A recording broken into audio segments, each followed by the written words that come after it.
off anyhow. Okay, just bear with me for 1 sec. Okay, so just before we kick off, just a little bit of housekeeping. If we will have everyone on mute, and if everyone can turn off the cameras just for any connectivity issues. We will also be recording the session, which we'll be able to send out at the end. For anyone throughout the session, any questions, there is a little Q&A box right up to the top of the screen. So throughout the session, any questions, pop them in and we'll be happy to take any questions at the end.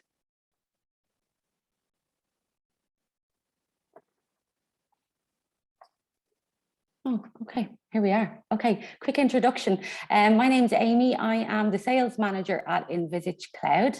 And alongside me this morning, I have the lovely Michelle Duford, who is our Cycon business partner manager. So Michelle will be taking us through the solutions in just a few moments. I'll just cover off a few intro slides before we get to the ins and outs of the solutions.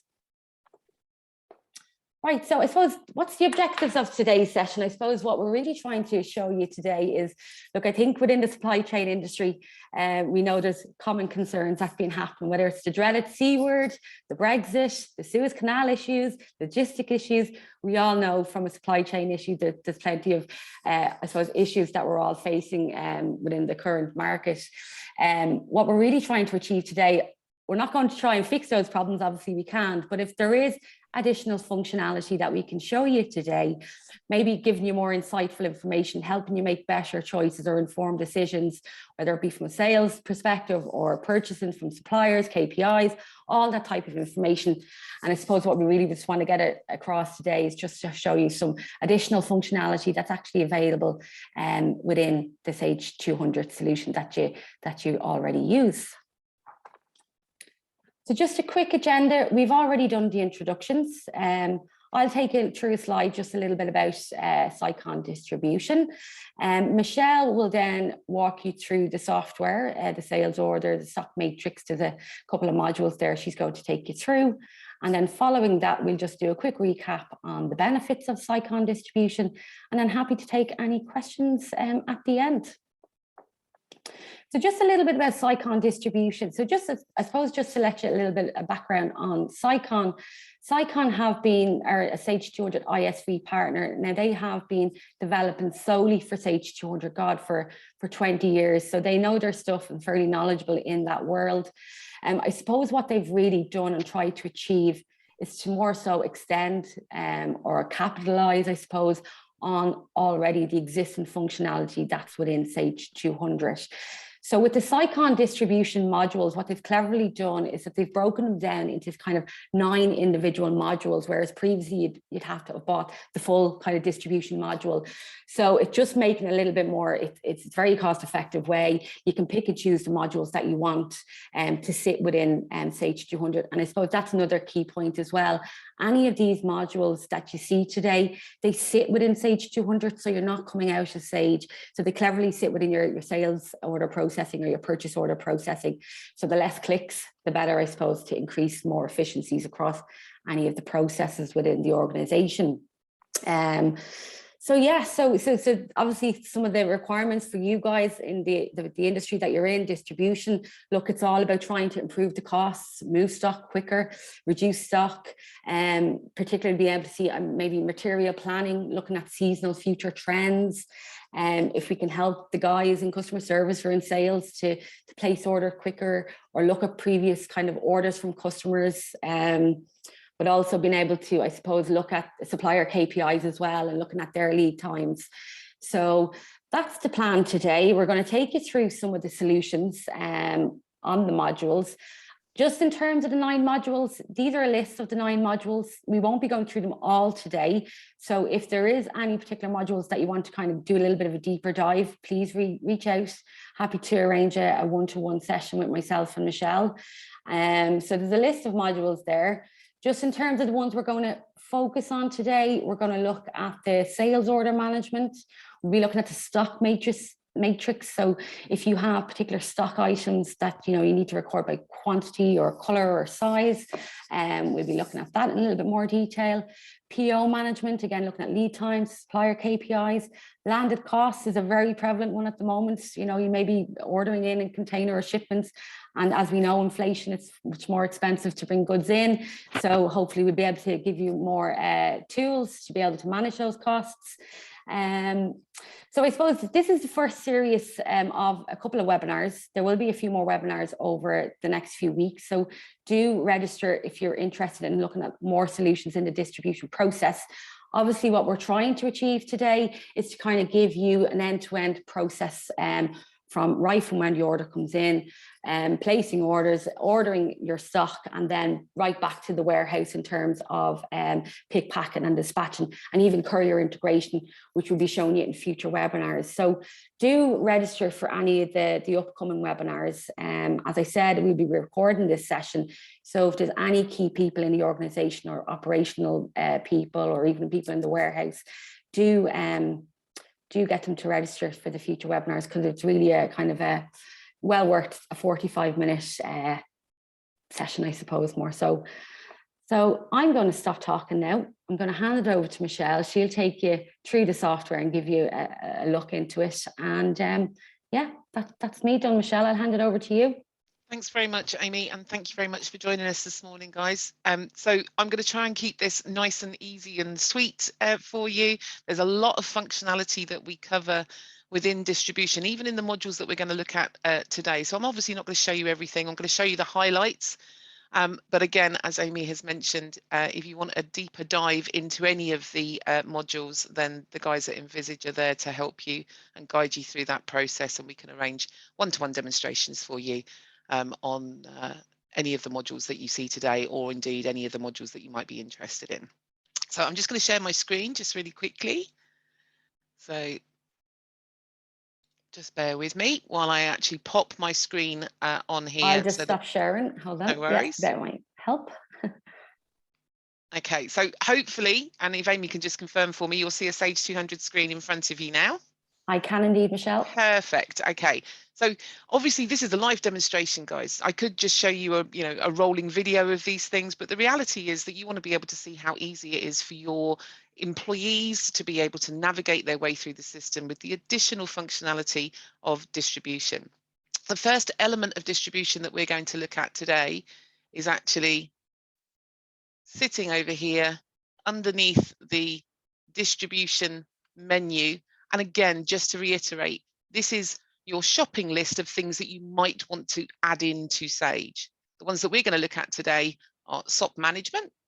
We're going to look at purchase order management. We're going to look at container manager, and we're also going to look at the stock matrix really briefly, just in case it's relevant to anybody that is indeed stocking items which are of varying weights, colors, sizes, whatever that matrix might be, just to make life easy for you. And you'll see how easy that becomes a little later in my demonstration. So everything that we do inside of distribution, integral inside of Sage, and ultimately not just separate menu options. We've also added functionality into your existing Sage screens to make life easy. And the first place that we're going to look in terms of the demonstration is indeed in sales order management. But just to give you an idea of the other things that you can do. So we obviously can manage SOP back orders. So when we look at our SOP back orders, we can go in and choose and filter by customer, by supplier, and see a whole range of those things just to very quickly, very easily be able to allocate stock away. So open sales orders that we want to satisfy based on X amount of criteria. I then get an opportunity, one single screen, to look at all of that information. And you'll see that this button here is in common across all of the modules. And it allows users to very quickly and easily from a single screen, from within a sales order, from within our SOP management screen here, to be able to go in and look at things like your stock item balances, your monthly trading figures. So you can make informed decisions on the fly.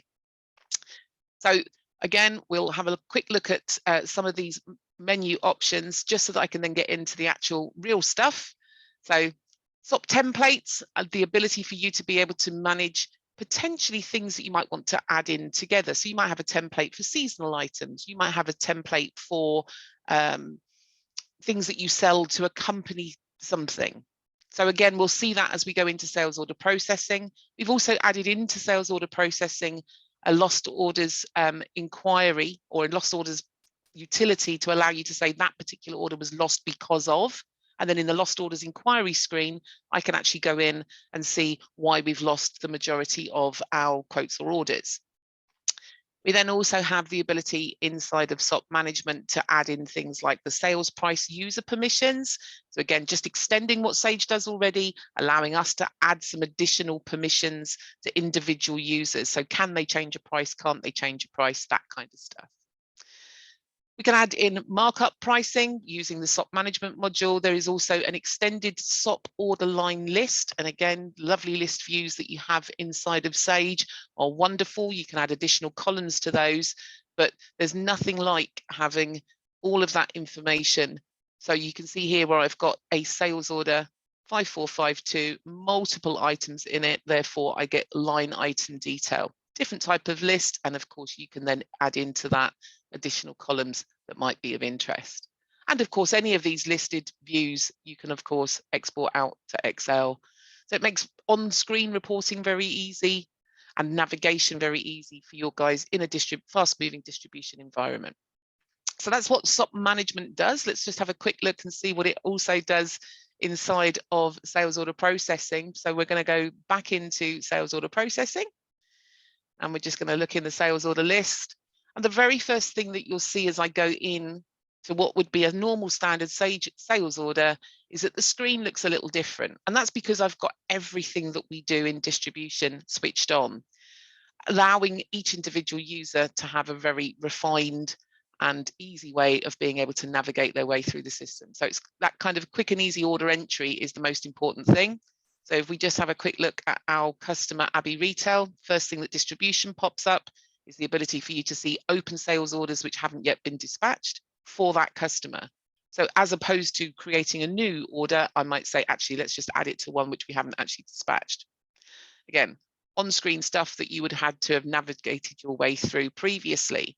We then add into that initial view of this customer the extra details that you would add to a sales order to make life easy. Let me have a look at the customer notes. Let me select the delivery address and any analysis codes right before I even start, rather than navigating our way through elsewhere. So we're happy with that. We're then presented with the normal standard Sage sales order screen with the other whistles and bells switched on. So one of the whistles and bells that comes as a module in its own right is indeed this matrix. And I'll talk to you a little bit more about the matrix after we put this sales order on, but I can use the matrix from both sales orders and from purchase orders. And that will become very, very clear a little later. The other things that we've also added in here, historical lines, telesales functionality, and those templates which I mentioned earlier on. So if I wanted to just very quickly go in and say, show me everything under this title, that'll list out for me the things that we've said, potentially a company, a cooker, for instance. So if my customer purchases a cooker, then the AEG template might then be something that I then say, okay, these are the things that they normally purchase. So this particular customer would like, on this occasion, they would like none of these, but they do want one of those, and they actually want two of these. So again, it's all about configuration, and then it's just a quick and easy way of being able to add those into the sales order. The telesales functionality allows for that very quick, easy tab information to be entered. And the really key thing here is that it's the search functionality. So standard Sage can be a little bit difficult to use, the use of percentage marks to look for stock codes. If you search for a particular stock item description or an item name within the item code, it won't recognize it. That's not how telesales order entry works. If I look for anything will do, but if I just looked for my kettle, for instance, we know that that's not in the item code, but it'll find it regardless. In actual fact, that was in the item code. We'll have a look for a blanket in a minute. As you can see, it will then look for anything in the item code, the name or the description that matches my criteria, and I can say, yep, that's what I want to add. And it's that tab through. So I can see the free stock, I can see the quantity that we're going to add, I can add to that quantity and the unit of measure. And again, similar sort of process. Let's look for our blanket this time, because we know that it isn't actually appearing in the stock code. And again, same principle applies. Off it goes, adds it into what we're looking to do. We can adjust the price accordingly if we've got permission to do so. And I can just say, yeah, add those lines into my list. So again, quick and easy way, quick order entry. But the other thing that it also enables me to do is to get that underlying detail without having to navigate through to other screens.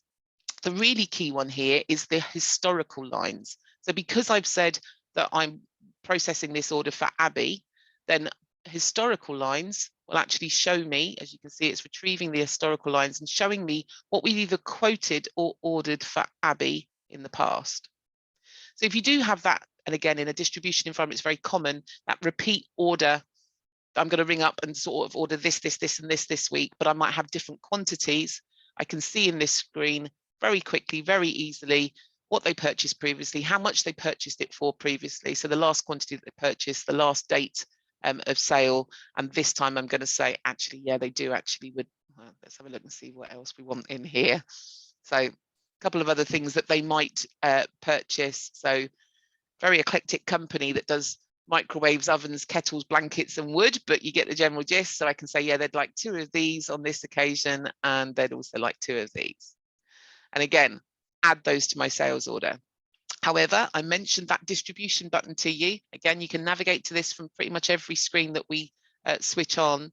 But if I wanted to highlight a particular part and hit that little distribution button, it will allow me the ability to be able to see the balances, the previous sales orders, the stock history, and another one that we switch on called View Stock Movements, which shows me my demand and my future stock movements. In other words, purchase orders coming in, where it's on demand at the moment. If there's open sales orders, we'd be able to see all of my ins and all of my outs.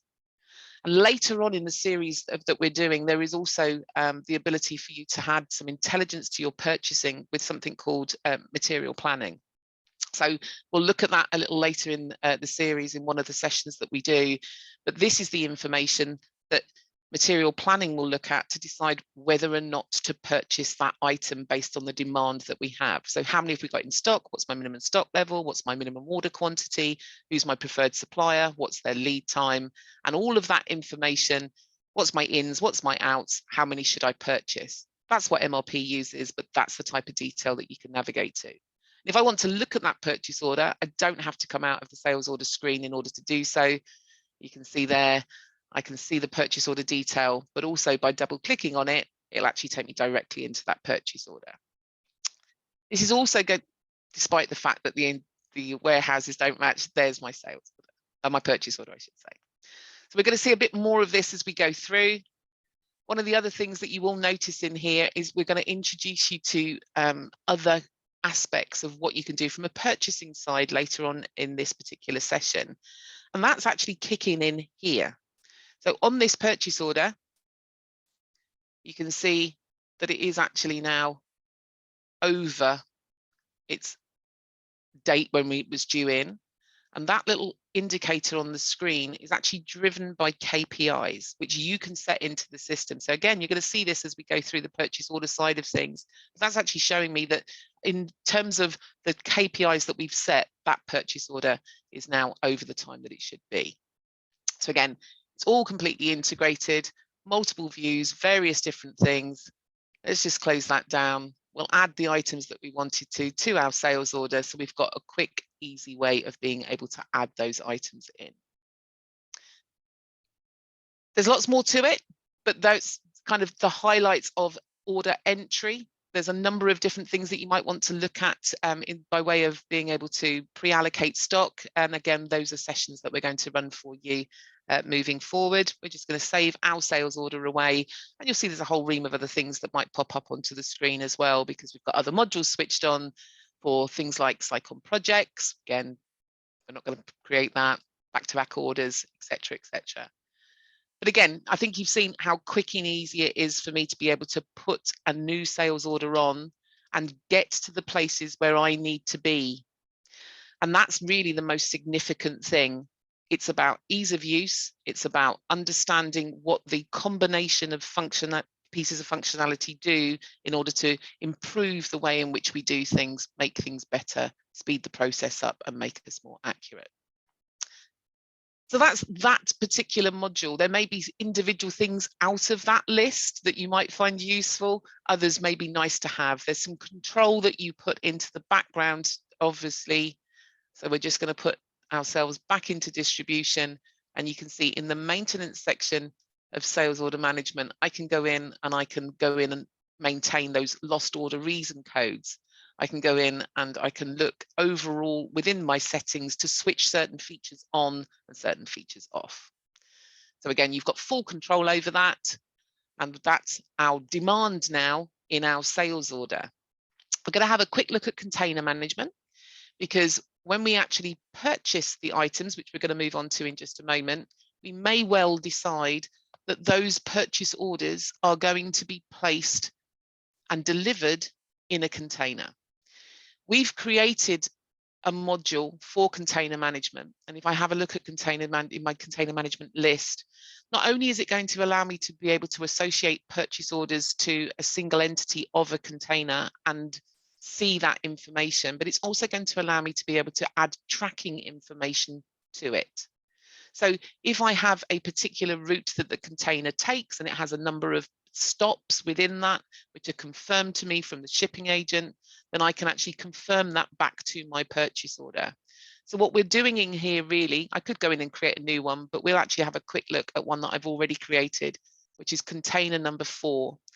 You see that it's also given an actual container number, a requested delivery date, an actual delivery date of, and so some of my items have already come in off that container. Ultimately, though, if it's a container, they're all going to arrive at the same time. How we cheat the system. And you can see that I can then create container sizes, which would then have a capacity based on volume and weight. So what we do with the system is we allow you by stock code to enter in your volume and weights. The combination of the components within my purchase order, so line items, you can see purchase order 3284 as my example here, has actually got 3 lines on it.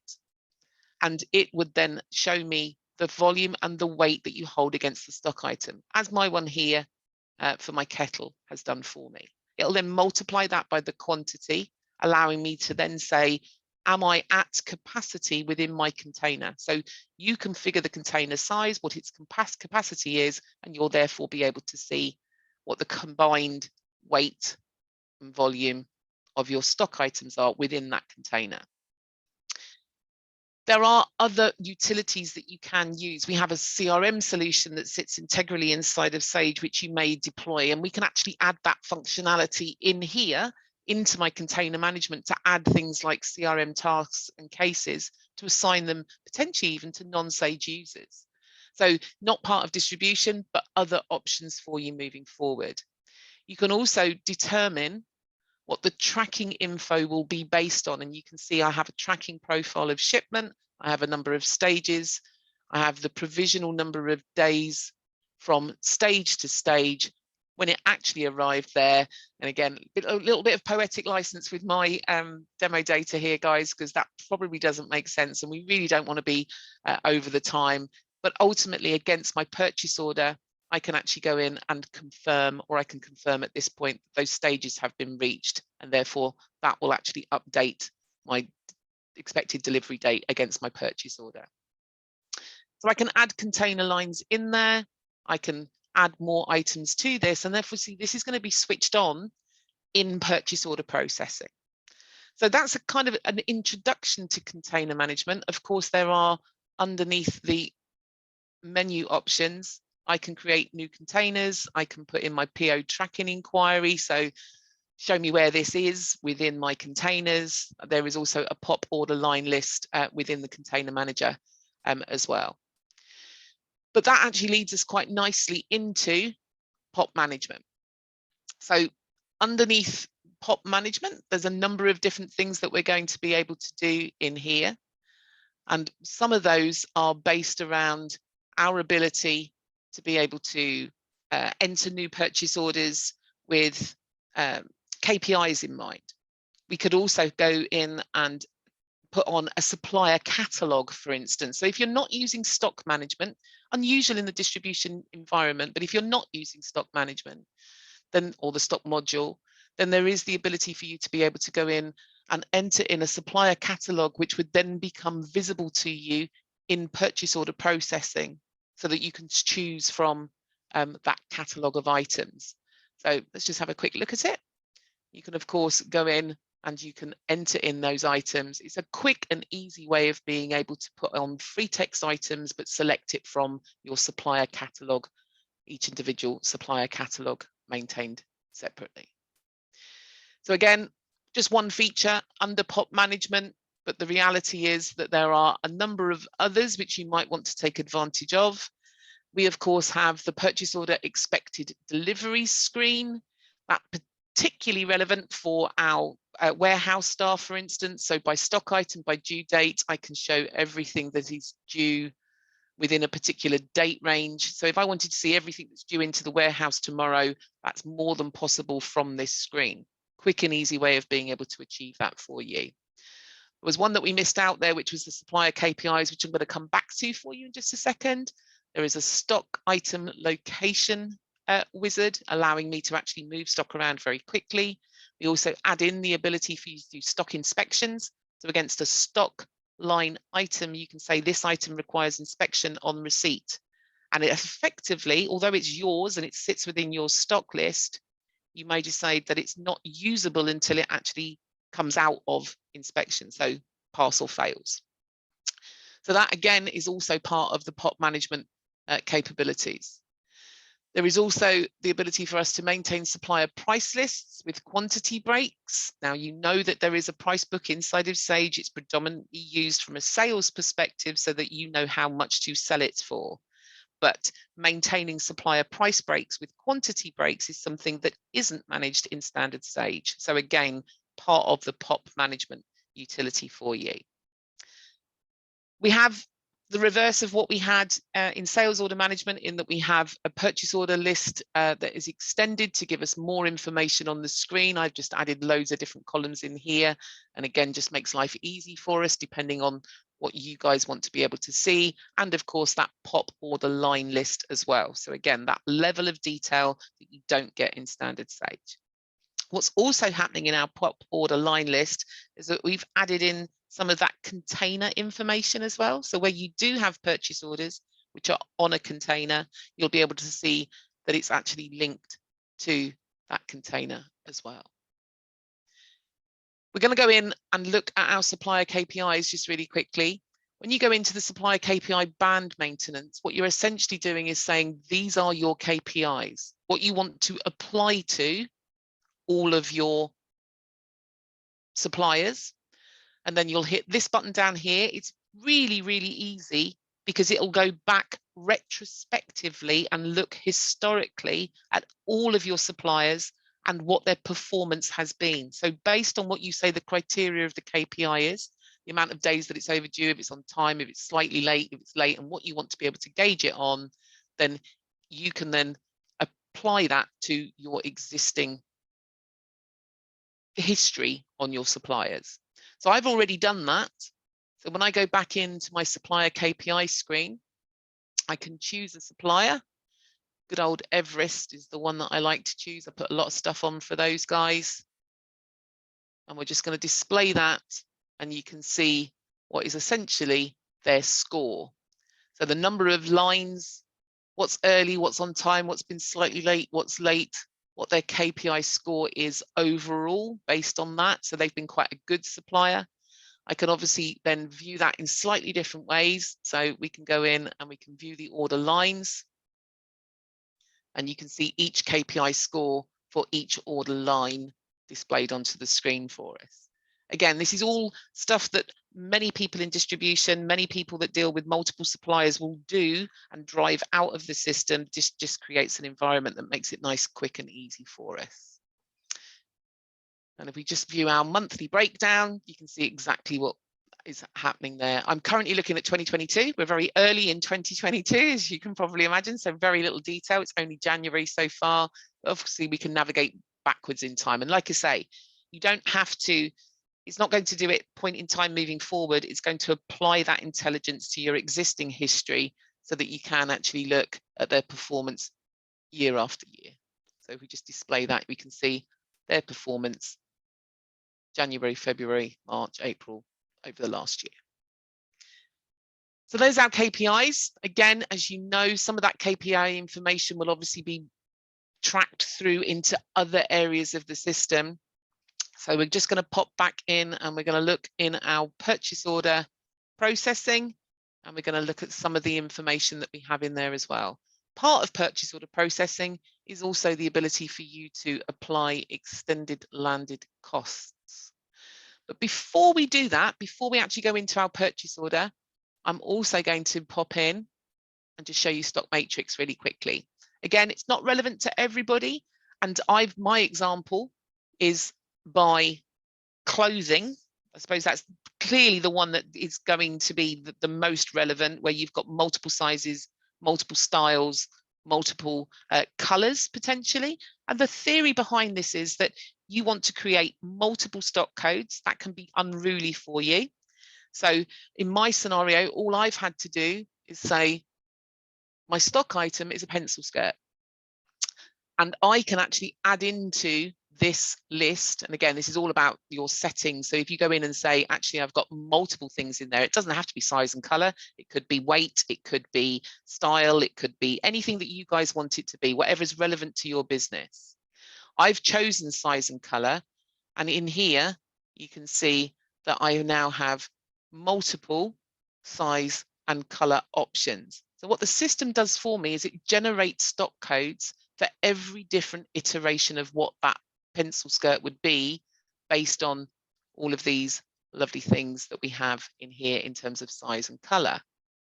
So the stock items that it automatically creates for me from one input, I think it's about 64 different stock codes that we automatically then create, and they become stock item codes in your stock list, of course, but they're also available for me both in sales order processing and purchase order processing for me to say, this is what my customer would like to purchase, or this is what we'd like to purchase.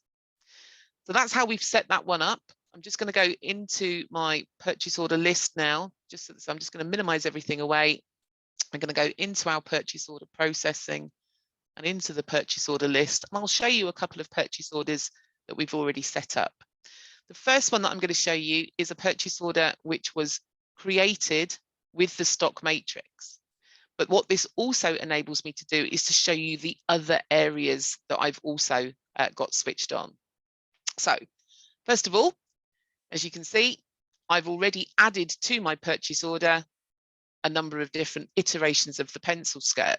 But rather than going in and putting each individual line in, by hitting on the matrix, you'll be presented with anything that is within the stock matrix. I've only got one, my pencil skirt, and it will actually show me in a grid what is essentially all of the different sizes which are available and all of the different colors. And I can then just pop in here and say, actually, I'd like 3 of those, and I'd like 5 of those, and I'd like 6 of these, or 8 of those, or whatever it might be.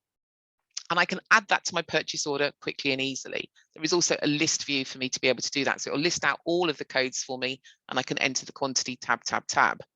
But again, quick and easy way of being able to add those items into my purchase order from a predefined stock matrix which you have designed.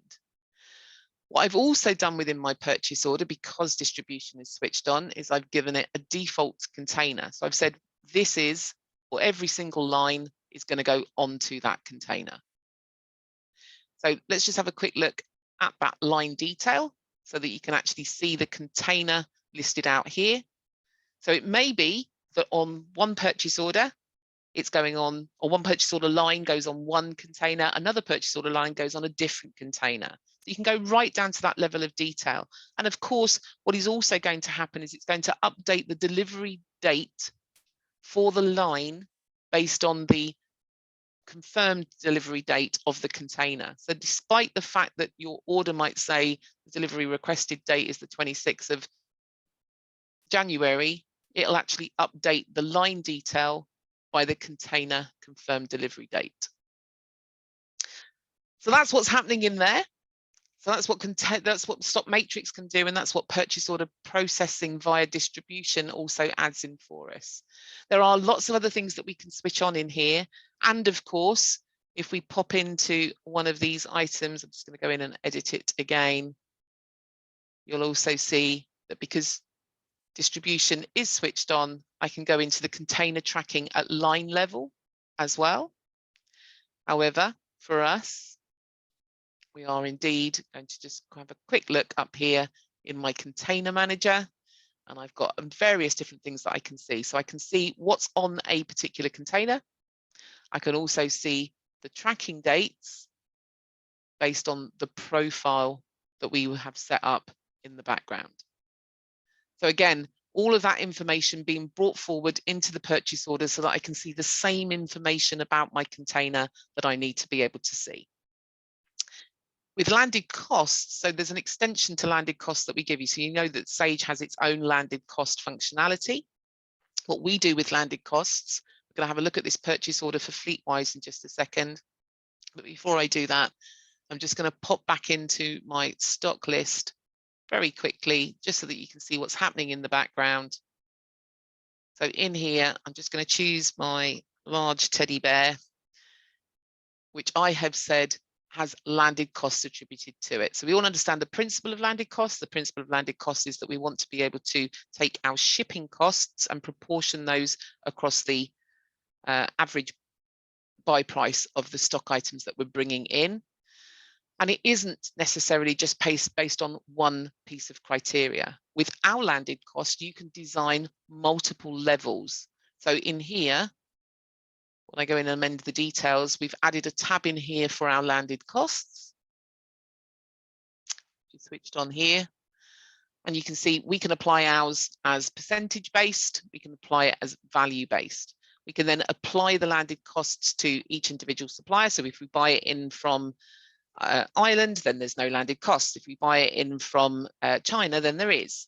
So different suppliers may supply the same thing for us, and we can apply landed costs to different suppliers. And I've said when we purchase this teddy bear from Fleetwise, these are the landed costs. And these elements here, which is my courier, insurance and duty, are the ones which I've designed in the background. But you can actually have up to 6 different elements of landed costs of your own design. So that's the basic information that it's taking. And then if we just pop back into our purchase order list and we look at that purchase order for Fleetwise that we've already put on, again, all of the other functionality that Pop Management would give you is there for you as well. But in this scenario, it's all about the landed costs. So you can actually see at total purchase order level, the landed costs attributed. Again, I've only put one teddy bear on there, but obviously this would be the accumulation of landed costs for the entire purchase order. I can then say that the landed costs are confirmed and process my invoice accordingly. However, we can also see that level of detail. I'm just going to cancel that actually, because I'm going to go back into the order details just so that you can see at line level when I go in and edit that item, because landed costs is switched on, it of course has that value-based landed cost value at item line level, and it'll calculate that automatically for me based on the fact that I've said that large teddy bear as a stock item from Fleetwise has those landed costs attributed to it. So again, there's more detail on the help and user guides in terms of what the postings do. You can follow that process through. If anybody wants a more extensive demonstration of those things, we're happy to take you through them. As we've mentioned today, this is really just highlights of what distribution gives you. Today, we've looked at things that we might potentially add into sales order management and purchase order management to make life easy. And we've also briefly looked at container management and the stock matrix if they're relevant to your business.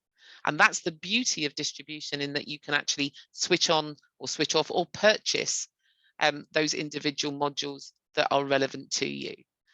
In future seminars over the next few weeks, we will be looking at our material planning. We will be looking at the pre-allocation of product. We will be looking at minimum stock levels, calculation of minimum stock levels based on historical usage, and all sorts of wonderful things around that as well. So please do join us for that.